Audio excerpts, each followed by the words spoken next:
Alhamdulillah rabbil alamin. Hamdan katsiran kama amar ahmaduhu wa ashkuruhu wa astaghfiruhu.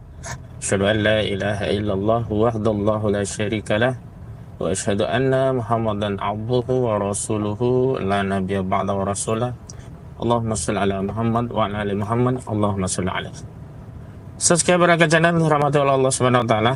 Kembali kita berjumpa pada hari ini dalam siaran Akad Channel yang biasa kita membahas tentang berita ekonomi, politik, dan hukum. Tentu tidak sekedar dibahas, tapi juga diberikan perspektif atau analisis terkait persoalan yang kita bahas, baik perspektif dari sisi ketatanegaraan, hukum, politik, termasuk bagaimana tinjauan syariah jika hal-hal itu nantinya memang dikaitkan dengan perspektif syariah Islam. Kenapa demikian? Ya karena kita beragama Islam dan setiap seorang mukmin pasti akan mengaitkan segala aspek dalam kehidupannya itu dengan tinjauan syariah. Karena bagi seorang muslim yang sudah mukallaf, yang sudah balik, mukallaf itu sudah dibebani hukum. Syarat mukallaf itu dia muslim, dia sudah balik dan tidak ada ilat, tidak gila ya, tidak sedang dalam keadaan sakit berat yang mengganggu jiwanya, itu tetap mukallaf, dia akan dibebani hukum syariat. Ya, ini dimana dia harus terikat dengan dalil syara dalam setiap aspek kehidupannya.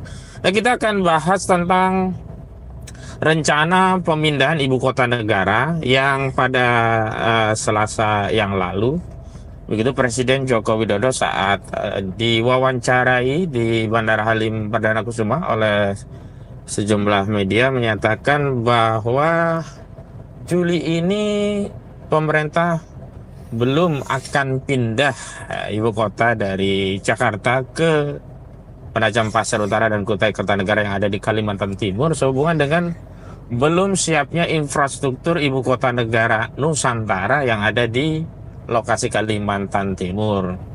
Menurut Presiden Jokowi semuanya harus dipersiapkan, airnya, listriknya, infrastrukturnya, dan sebagainya.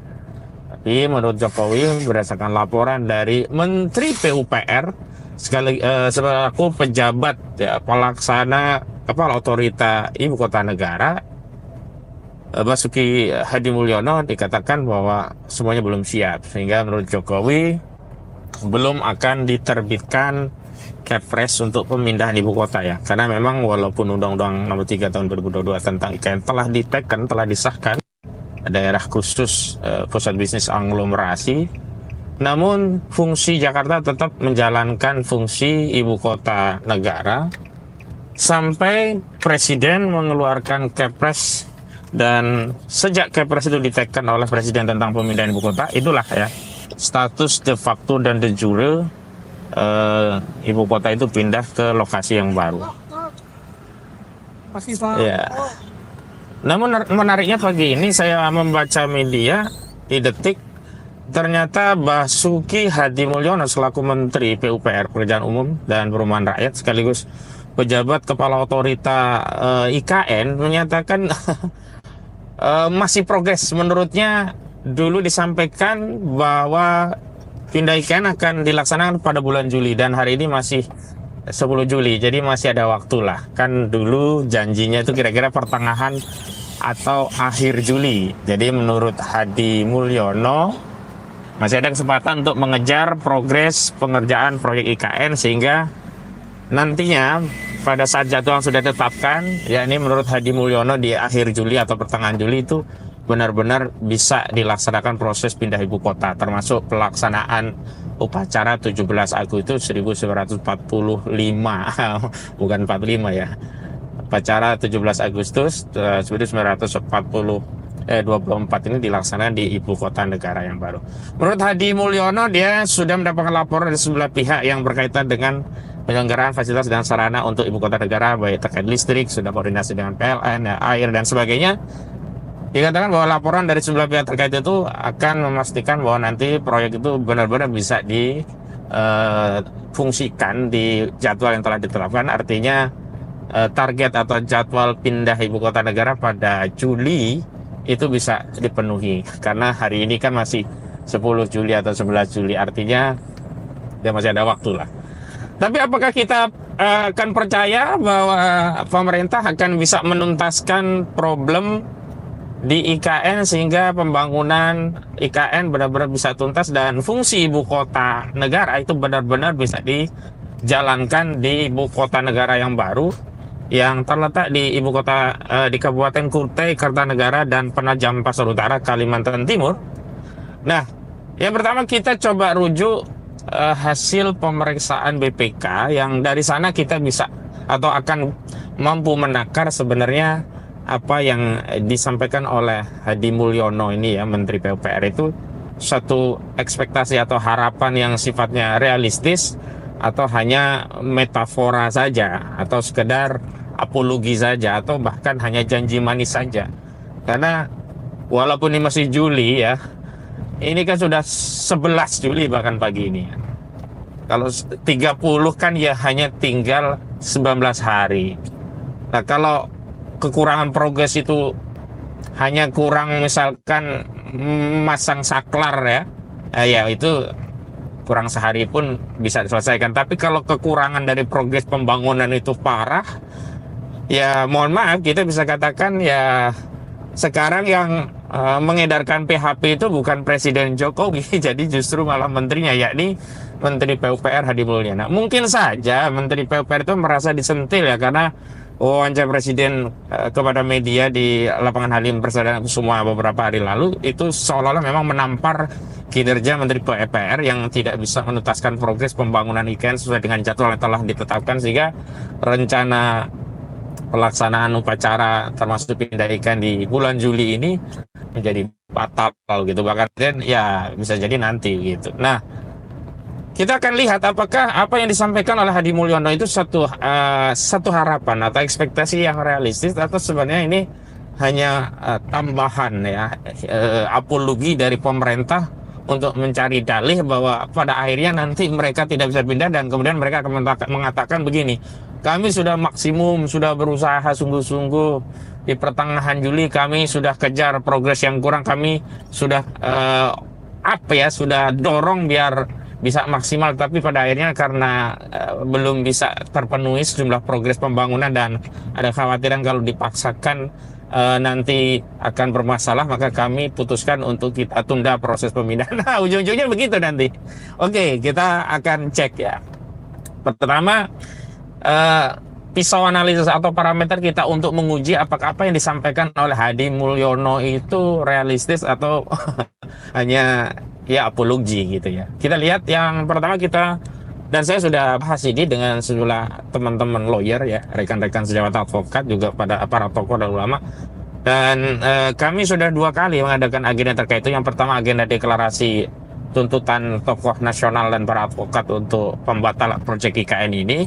Yang kedua, bahkan kami mengadukan proyek IKN ini ke Komisi Pemberantasan Korupsi agar dilakukan proses audit investigasi karena kami menduga kuat ada korupsi di proyek IKN. Dari mana kami menduga kuat ada korupsi? Nah, parameternya juga sama, yakni hasil pemeriksaan BPK yang ditulis dalam kumulasi ikhtisar hasil pemeriksaan semester 2 Badan Pemeriksa Keuangan RI di bulan Maret 2024. Menarik ya, ada 4 poin, tetapi sebenarnya 4 poin ikhtisar terkait proyek IKN yang disampaikan oleh Badan Pemeriksa Keuangan itu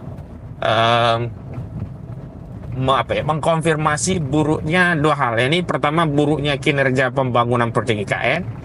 Yang kedua, buruknya keuangan atau anggaran dalam proses pelaksanaan pembangunan IKN. Jadi diantaranya misalnya dalam proses kinerja ya, sampai hari ini masih ada ribuan hektar tanah yang belum dibebaskan, belum siap. Dan sementara yang sudah siap pun belum tuntas status hak tanahnya itu ke siapa.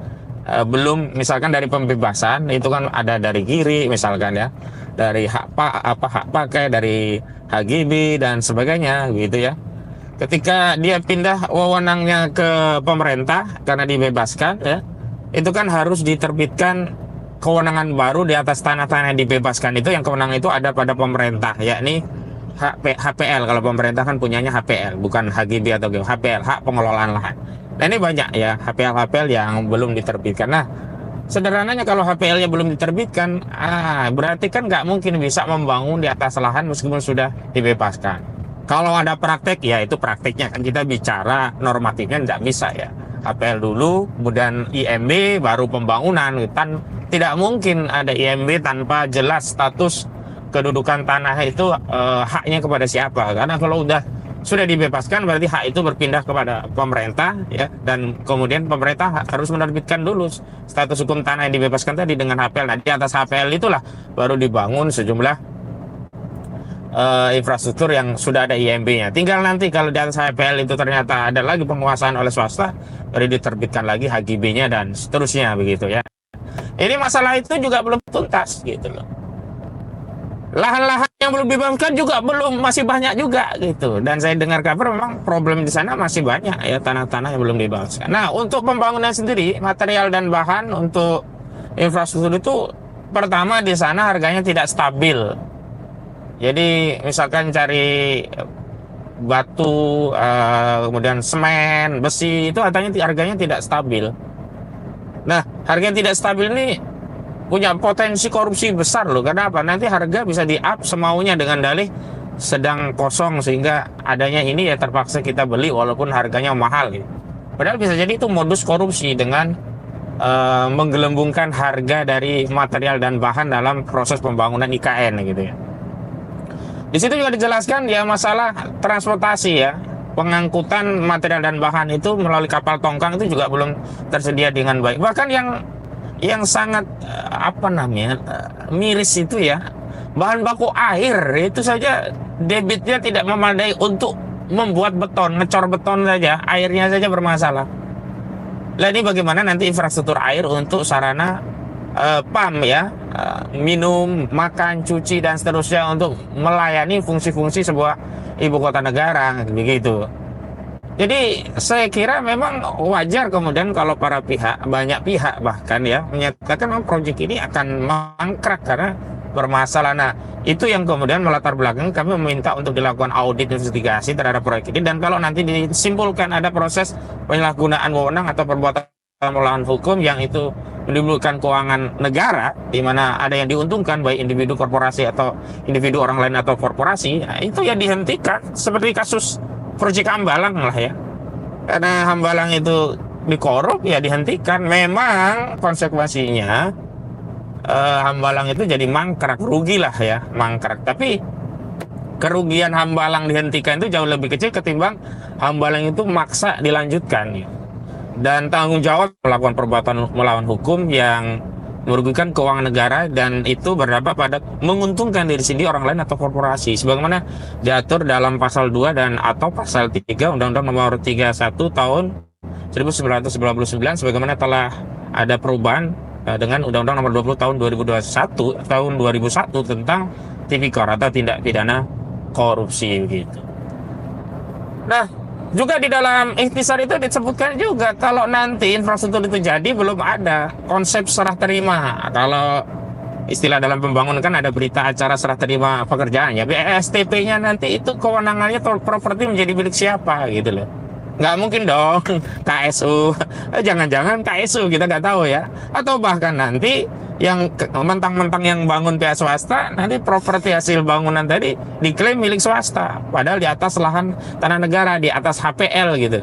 Ini kan yang bermasalah gitu. Dan itu menurut BPK, hasil ikhtisar BPK, belum ada desain terhadap masalah pengaturan itu gitu loh.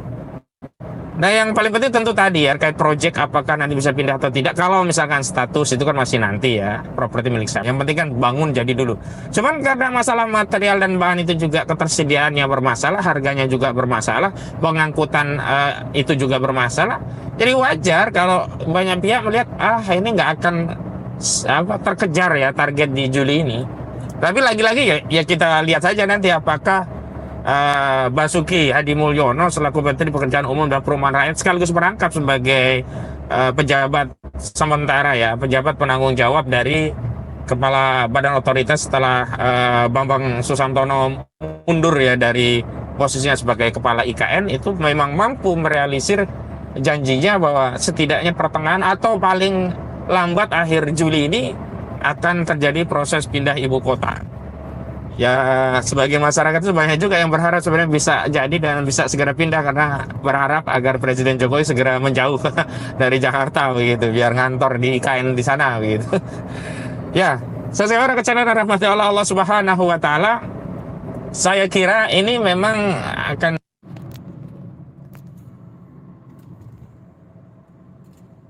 Ya, ada gangguan sedikit tadi. Jadi terpaksa kita sambung lagi. Tadi ada gangguan, nah, mati begitu. Jadi saya tidak tahu penyebabnya apa. Tapi ini alhamdulillah sudah tersambung kembali. Kita akan melanjutkan siaran kita pada kesempatan siang hari ini, pagi. Ya, sebenarnya problem IKN itu sudah lama yang menjadi problem utama secara filosofis. Proyek ini tidak meminta izin langsung dari rakyat, karena ini proyek yang berkaitan dengan hajat rakyat. Jadi mekanismenya sebenarnya tidak bisa hanya dengan undang-undang oleh DPR dan Presiden. Harusnya mekanisme untuk meminta persetujuan dari rakyat itu ya dengan sebuah referendum, meminta aspirasi umum rakyat terkait ibu kota itu bagaimana, apakah mayoritas rakyat itu setuju pindah atau tidak. Nah, setelah setuju pindah itu apakah setuju pindahnya di Kalimantan Timur atau di wilayah lain, kan begitu ya. Jadi nggak bisa gitu loh DPR semaunya, karena kalau membuat legislasi yang berkaitan dengan hal lain mungkin bisa ya, tapi kalau terkait ibu kota itu kan terkait eksistensi sebuah negara, ada faktor historis juga. Dulu proklamasi juga disebutkan di Jakarta ya, bukan di Panajam Pasir atau bukan di Kutai Kertanegara begitu loh. Nah, ini yang memang bermasalah itu, proyek IKN itu sudah bermasalah sejak asasnya. Jadi wajar masyarakat alih-alih mendukung justru banyak yang protes gitu loh. Banyak yang protes, belum lagi kalau kita lihat motif politik dan geopolitik termasuk dalam konstelasi hubungan antar negara ya. Misalkan bahaya bagi kedaulatan Indonesia karena ada intervensi Cina lebih mudah masuk ke kita ketika ibu kota posisinya ada di Kalimantan Timur. Juga pertahanan, aspek pertahanan ya, pusat ibu kota itu kan harus pertahanan yang paling baik. Bagaimana kalau kita punya ibu kota di tempat yang baru yang sistem pertahanannya lemah? Nah, ibu kota di sana kan Pangdamnya di mana? Nah, institusi Polri ya, gedung Kapolri nggak di sana. TNI pusatnya nggak di sana. Kalau diserbu sebentar ke ibu kota bisa dikuasai musuh, bisa diduduki oleh musuh. Kalau terjadi agresi militer gampang sekali menduduki ibu kota Indonesia di IKN gitu. Dan kalau ibu kota itu dikuasai musuh, itu udah simbol penguasaan wilayah oleh musuh. Nggak bisa apa-apa gitu. Beda kalau di Jakarta, pertahanan darat ada, laut ada, udara juga. Di sini kita punya banyak bandar udara untuk pertahanan. Di sana bandar udara untuk pertahanan di mana nanti? Jadi apa ya, terlalu memaksakan, dan itu yang membuat sekarang ini justru sebenarnya pemerintah khususnya Presiden Jokowi ya ini dilematis dan malu hati, mau nyerah ngomong IKN nggak mungkin dipindahkan, malu, apalagi kalau menyatakan dihentikan akan dituntut pertanggungjawaban hukum dan ini bisa pidana. Kenapa?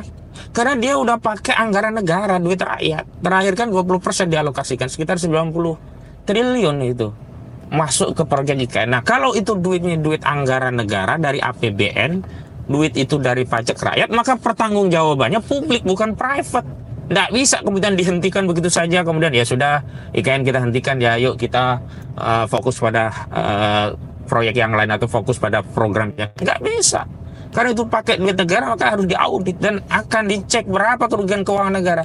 Kalau IKN mangkrak tuh rugi. Kenapa? Karena ada alokasi anggaran yang masuk ke situ tapi tidak ada fungsi atau manfaat dari alokasi anggaran yang masuk. Kenapa? Karena manfaat infrastruktur yang dibangun di IKN tidak bisa memberikan manfaat bagi pelayanan publik, yaitu mangkrak, dan itu korupsi. Terjadi kerugian keuangan negara. Dasar untuk menuntutnya pasal 2 dan pasal 3 Undang-Undang nomor 31 tahun 1999, contoh Undang-Undang nomor 20 tahun 2001 tentang tindak pidana korupsi. bisa dipenjara minimum 4 tahun, maksimum 20 tahun atau seumur hidup. Seret semua itu mereka yang terlibat turut serta, ya, yang ikut menikmati, yang makan duit, ya, baik dia sebagai kontraktor, apalagi dia sebagai pejabat pembuat komitmen, kepala otorita, presidennya, semua garuk dengan ketua pasal 55 ayat 1 ke 1 KUHP. Harus tanggung jawab. Kenapa? Dia tidak meminta izin rakyat semau-maunya. Katanya nggak akan membebani APBN. Katanya tidak akan menggunakan duit APBN. Katanya akan pakai investasi. Katanya mekanisme investasinya sudah diatur, ya, kerjasama pemerintah dengan badan usaha KPBU. Hasil audit investigasi, hasil audit BPK, ya, pemeriksaan BPK di IHP, ya, ikhtisar hasil pemeriksaan BPK semester 2 bulan Maret tahun 2024, nggak ada satupun badan hukum, baik milik badan hukum saya, baik milik pemerintah pusat, pemerintah daerah, dan korporasi swasta yang terlibat dalam join untuk membiayai IKN dalam bentuk komitmen KBBU, kerjasama badan pemerintah, KPBU, kerjasama pemerintah dan badan usaha. Itu kan bohong semua itu. Itu harus diproses hukum. Ya, jadi semua, ya, yang terlibat dalam IKN, tunggu saja kalau sampai proyek IKN ini akhirnya mangkrak, maka siap-siap digorok, ditarik ke penjara semuanya. Ya, diproses tindak pidana korupsi, ya. Kita rakyat menunggu saja gitu. Kenapa? Karena memang sejak awal tidak izin kita, tidak ada referendum umum meminta persetujuan rakyat untuk pindah ibu kota. Bahkan awalnya kan kita tidak terlalu pusing, ya, karena awalnya janjinya kan tidak akan membebani APBN, tidak akan menggunakan duit rakyat, ya. Kalau nggak pakai duit rakyat, ya terserah kalian lah. Kalau duitnya si Aguan, duitnya 9 naga yang dipakai, terserah. Rugi ya mereka yang rugi, bukan rakyat. Nah sekarang ini pakai duit rakyat, pakai duit dari anggaran pendapatan dan belanja negara, yang menurut Undang-Undang Keuangan Negara, duit APBN itu masuk kategori uang negara, sehingga kalau ada kerugian dari APBN itu masuk dalam kategori kerugian keuangan negara. Kerugian keuangan negara itu apa saja? Hilangnya uang negara atau berkurangnya uang negara atau tidak adanya manfaat dari alokasi uang negara yang sudah dikucurkan, ya. Jadi duitnya dialokasikan jadi gedung tapi gedungnya nggak bermanfaat, itu juga negara rugi. Duitnya nggak jadi gedung padahal judulnya bikin gedung, itu juga rugi. Duitnya merugikan keuangan negara, harus dimintai pertanggungjawaban. Jadi tidak ada yang bisa lari dari tanggung jawab pidana itu, gitu. Jadi jangan anggap nanti kalau IKN mangkrak batal ya udah selesai. Enggak. Masih ada kedua, tuntut proses hukum. Siapa yang ikut menikmati, ya, yang menyebabkan kerugian keuangan negara yang menguntungkan diri sendiri, orang lain, dan korporasi, dituntut begitu.